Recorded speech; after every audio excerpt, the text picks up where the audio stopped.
बिहार खबर नहीं थी। हम अभी पटना में मौजूद हूँ और हमारे साथ जिस शख्स को देख रहे हैं वो शख्स किसी न किसी व्यक्ति को अपने दम पर खड़ा किया था, और जब बात आई भागीदारी की तो समाज के साथ गद्दारी के कारण इन्होंने अपने समाज के लिए उनसे अलग हुआ और आज नई पार्टी बनाकर फिर से अपने समाज के लोगों की हक की लड़ाई लड़ रहे हैं। सबसे पहले तो सर से हम बात करने का प्रयास करेंगे। सर, हमारे चैनल बिहार खबर में बहुत बहुत धन्यवाद सभी दर्शकों का। देखा जाए तो आप मुकेश सहनी जी के साथ लगातार काम कर रहे थे, उनके लिए हर चीज़ में काम कर रहे थे, लेकिन क्या कारण हुआ कि आप इतना जल्दी अलग हुए और इतना बड़ा फैसला लिए और विधानसभा चुनाव के ठीक सामने उनके सामने आप पत्थर के रूप में खड़ा हो गए हैं। अब यह साफ तौर पर दिख रहा है कि कहीं ना कहीं मुकेश सहनी को नुकसान प्रदीप निषाद के द्वारा ही पहुँचाया था। देखिए, मुकेश सहनी मुकेश सहनी ये हमारी बिरादरी को नहीं है। जब मुझे जानकारी हुआ तब से कोई भी सुनार सहनी सोनी कभी सहनी का भला नहीं, क्यों कैसे नेता नहीं, कैसे समाज का करता है। ये जब से मैं मान चला के फर्जी हूँ तब से हमने इसे, लेकिन वो तो निषाद आरक्षण के लिए भी मांग कर रहे हैं। कैसे कर रहे हैं कि निषाद आरक्षण भी मांग रहे हैं। जब इनको मंत्री बनाया गया बिहार सरकार में, ये मंत्री रहे 17 महीना, कि कितनी बार निषाद आरक्षण के लिए आवाज लगाई, कितनी बार अपने लेटर पैड पर लिख करके दिल्ली दिया। बोलते थे अमित शाह हमारे मित्र हैं, मोदी जी के साथ उठना बैठना है, तो क्या आरक्षण की बात उनसे नहीं कर सकते? हवा में बोलने से, पब्लिक में बोलने से आरक्षण नहीं मिलेगा। हमारे समाज में जाके बोलने से आरक्षण हमारा समाज देगा? आरक्षण सरकार देगा। आप ये बोलते थे मैं सरकार हूँ, बिहार सरकार। जब आप सरकार थे, डबल इंजन की सरकार थी आपकी, तब क्यों आरक्षण आपने नहीं मांगा? सरासर समाज को मूर्ख बनाने का काम कर रहे हैं सोनी। लेकिन देखा जाए तो अभी आप लगातार सोशल मीडिया के पेज से वायरल हो रहा है कि अब की बार के चुनाव में आपकी पार्टी निषाद समाज को कहीं ज़्यादा भागीदारी देगी। कौन देगा? कोई पार्टी नहीं दे रही, न देती न देंगे। हमारा समाज 11% है उत्तर प्रदेश में। अगर 11% अगर लोग भागीदारी दे ना तो कम से कम 25 सीट होगा एक पार्टी से, और 25 सीट लड़ेगा, 4 पार्टी लड़ेगा तो 100 सीट लड़ना पड़ेगा निषाद समाज को। लेकिन कोई पार्टी समाज का नहीं भागीदारी देती है, चाहे वो जेडीयू हो, चाहे बीजेपी हो, चाहे आरजेडी हो और चाहे वीआईपी हो, सब निषाद समाज का हक मारते हैं। ऐसे लोगों को इस बार निषाद समाज उखाड़ फेंकने लगा।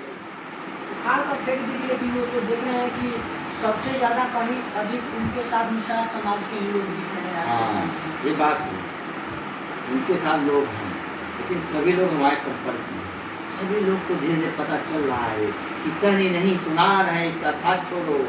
तो लोग भारी संख्या हमारे साथ अभी ज्वाइन किए, वीआईपी छोड़ के वीवीआईपी में सैकड़ों की संख्या में ज्वाइन किए लोग, अभी 3-4 महीने तो लोग ज्वाइन कर रहा है।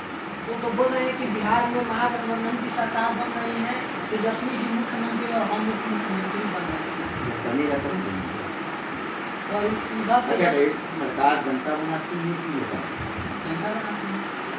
जनता बनाती है। जब सरकार आपको बहुमत देगी तो आपकी सरकार बनेगी।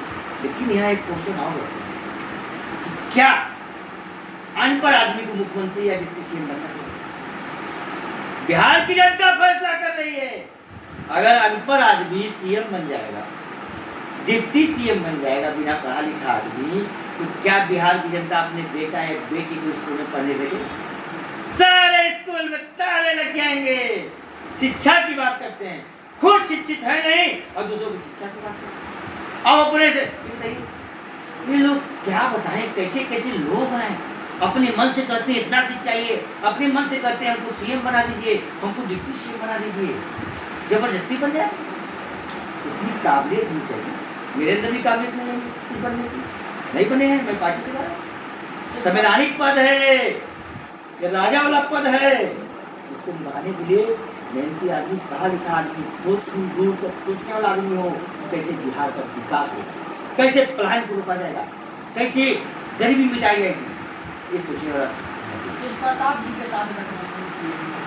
क्या लगता है कि आप तेज प्रताप जी और अन्य पार्टियां मिलकर बिहार को बदलने का प्रयास करेंगे? देखिए, बहुत सारी पार्टियां आज हमारे बड़े भाई तेज प्रताप जी के साथ जुड़ रही हैं, टीम तेज प्रताप के साथ। अनेकों पार्टियां ने आज टीम तेज प्रताप के साथ गठबंधन कर समाप्त की। अब हमारा टीम तेज प्रताप के साथ गठबंधन है और बहुत ही मजबूती से जो जमीन पे काम कर रहे हैं, संघ संगठन बना के काम कर रहे हैं, ऐसे युवाओं को विधानसभा भेजने का काम करेंगे। कितनी सीटों पर तैयारी कर रही है आपकी पार्टी? देखिए, तैयारी तो सभी सीटों पर। अब राष्ट्रीय कमेटी हमारा फैसला लेगा। जो हमारे बुद्धिजीवी लोग हैं, जो पार्टी के लिए रातों दिन चिंता करते हैं, जिन्होंने हमें राष्ट्रीय अध्यक्ष बनाया है, मैं उनके हिसाब से चलूँगा। ये नहीं कि जोश में कुछ बोल दूँ, कुछ भी कर दूँ। मैं एक एक शब्द हमारे जो बुद्धिजीवी लोग हैं उनको बता के सबूत के साथ में बोलता हूँ।